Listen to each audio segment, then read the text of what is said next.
Sir అసలు type 2 diabetes అంటే ఏంటి? ఎందుకొస్తుంది? రావడానికి గల కారణాలు, మీ చికిత్సా విధానం గురించి, రికవరీ ఛాన్సెస్ గురించి చెప్తారా? సో, మనం ఎక్కువగా చూసేది భారతదేశంలోని ఈ టైప్ 2 డయాబెటీసే. టైప్ 2 డయాబెటీస్ అంటే అర్థం ఏంటంటే, శరీరంలో ఇన్సులిన్ ఉంటుంది.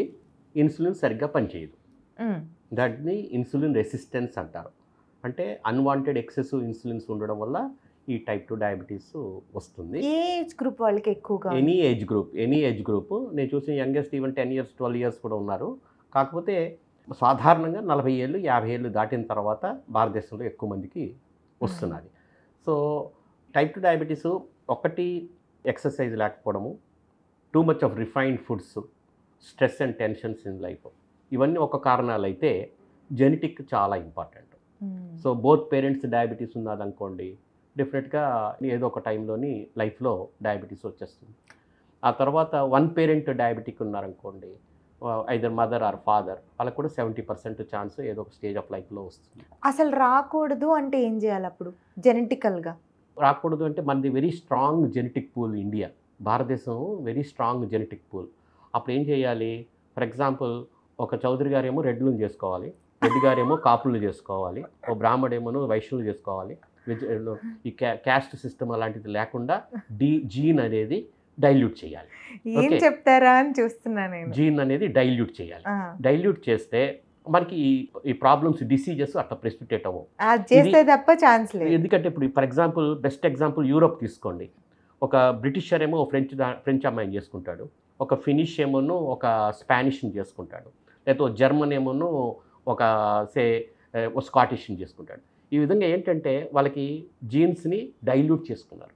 అందువల్ల వాళ్ళకి 70, 65 ఆ ఏజ్ గ్రూప్లోనే డయాబెటీస్ వస్తున్నది. మనకి ఏంటంటే ప్రెసిపిటేషన్ ఆఫ్ జీన్ చాలా, అందువల్ల 40 ఏళ్ళకి 30 ఏళ్ళకి, ఎందుకంటే మనం పెంచి పోషిస్తున్నాం అనమాట మన జీన్స్ని.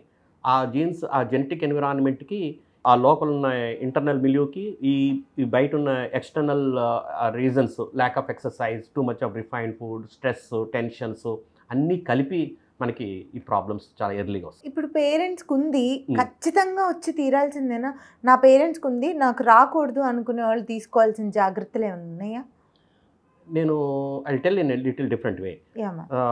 There is a study called diabetes primary prevention programme, DPP, యుఎస్లో చేశారు.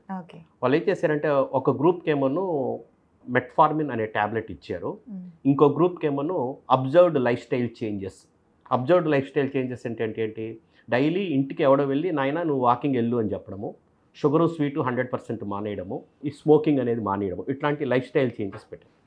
లైఫ్ స్టైల్ చేంజెస్ అప్లై చేసిన తర్వాత వాళ్ళని ఫాలో అప్ చేసినప్పుడు ఈ సో కాల్డ్ మెట్ఫార్మిన్ గ్రూప్లోని 39% రిడక్షన్ ఆఫ్ ద డయాబెటీస్ వస్తే, ఆ లైఫ్ స్టైల్ చేంజెస్ ఫాలో అవుతున్న వాళ్ళకి 55% తగ్గింది.